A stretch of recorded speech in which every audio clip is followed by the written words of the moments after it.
स्वागत है दोस्तों। इस समय घोसी उपचुनाव में माहौल बेहद गर्म है। लगातार हमारे चैनल की ग्राउंड रिपोर्ट जारी है और इसी सिलसिले में हमारा कोपागंज आना हुआ है। रिपोर्टिंग करते समय हमें ये भोजपुरी स्टार मिल गए हैं बादल शेख, जो कि भोजपुरी में कई मूवी कर चुके हैं और ये पॉलिटिक्स में कितना जानते हैं और ये किस पार्टी के साथ हैं, ये सारे सवाल हम इनसे पूछेंगे। पहले ये जानना चाहते हैं आपके मुँह से कि आप बताइए भोजपुरी स्टार हैं, कौन कौन सी मूवी है, लोगों को बताइए।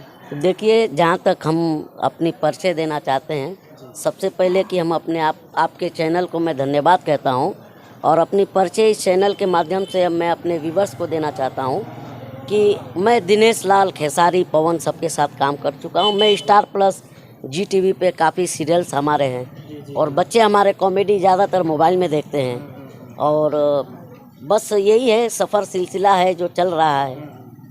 तो ये थे बादल शेख जिन्होंने अपनी इंट्रोडक्शन दी है।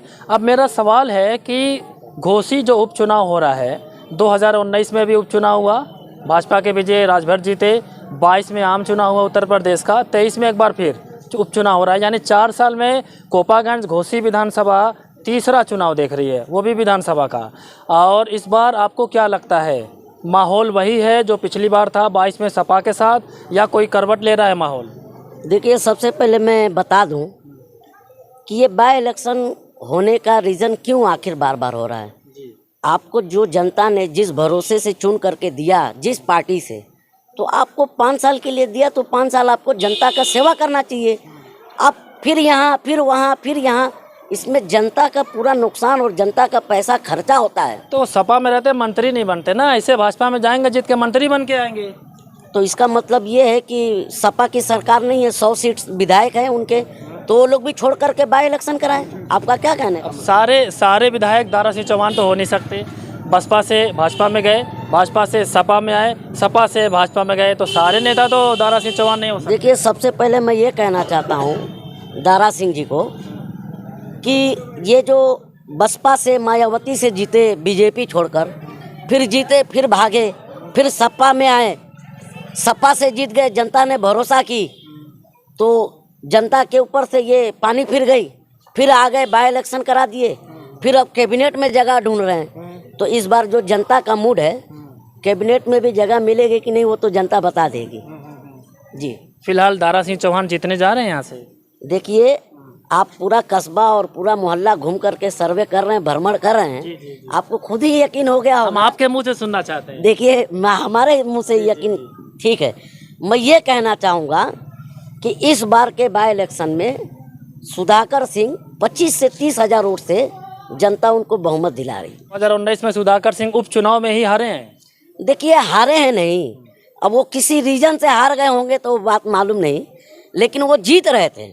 हाँ, आप कह रहे हैं, बादल शेख कह रहे हैं कि यहाँ पर सुधाकर सिंह 25-30 हज़ार वोटों से आगे चल रहे हैं, लेकिन पूरी मंत्रियों की मंडली उतर गई है घोसी उपचुनाव में भाजपा की। करीब 23 मंत्री से लेकर 30 मंत्री तक अब तक आ चुके हैं। अभी हम लोग जब बात कर रहे थे तो आपने देखा दानिश आज़ाद अंसारी गाड़ी निकल के हुटर बजाते हुए।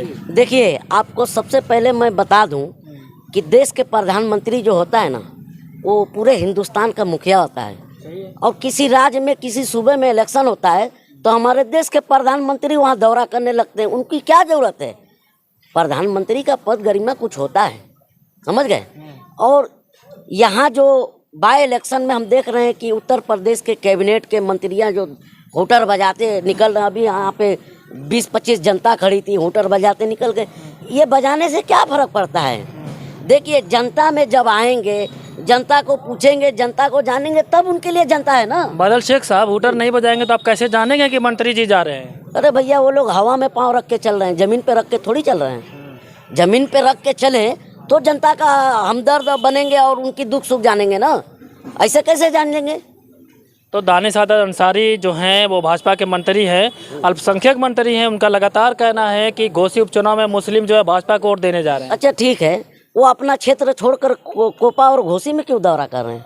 अभी चुनाव यहाँ है ना, तो अच्छा, चुनाव यहाँ है। अच्छा, बलिया में तो है नहीं चुनाव। अच्छा, देखिए, इन लोगों को, इनके कैबिनेट के मंत्रियों को और देश के सरकार के मंत्रियों को कोई काम धंधा नहीं है, तो एक बाय इलेक्शन में आकर के अपना वक्त गुजार रहे हैं, उसमें पूछने वाली कोई बात। बादल शेख साहब वक्त नहीं गुजार रहे हैं, उसी बहाने मंत्रियों की मुलाकात हो रही है आम जनता से, गली कूचे में, घरों में, खेतों में पहुंच रहे हैं, उसी बहाने मुलाकात तो हो रही है। अरे हमारे देश के प्रधानमंत्री को जनता से मुलाकात नहीं हो रही, तो उनके मंत्रियों से मुलाकात करके जनता को क्या लाभ मिलने वाला, बताइए। प्रधानमंत्री जी तो पूरे दुनिया घूम रहे हैं, तो इंडिया में उनको मौका ही कहाँ है लोगों से मिलने का? उनका शौक है, उनका शौक था।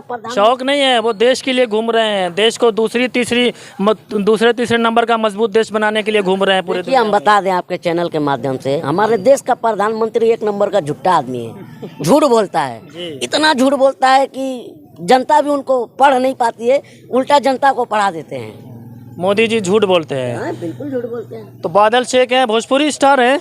बादल शेख साहब, आखिरी सवाल है मेरा, 2024 से पहले ये जो चुनाव है, उपचुनाव कितना महत्वपूर्ण है इंडिया गठबंधन और एनडीए गठबंधन के लिए? देखिए हम बता दें, ये इस बार 2024 के इलेक्शन में बीजेपी सरकार जो है, नरेंद्र मोदी सरकार बिल्कुल घबराई हुई है। अगर घबराती नहीं तो ये एक सीट पे 10-10 मंत्रियां क्यों दौड़ाता मोहल्ले कस्बे में? हाँ, ऐसा माहौल बना हुआ है, पहला ऐसा नहीं था। लोगों के अंदर दहशत पैदा करो, लोगों को डराओ, ये तो फिल्मी डायलॉग हो गया। नाना पाटेकर बोला कि लोगों को डरा के वो जीता है जो जिनके हड्डियों में पानी भरा हुआ रहता, वही हाल है।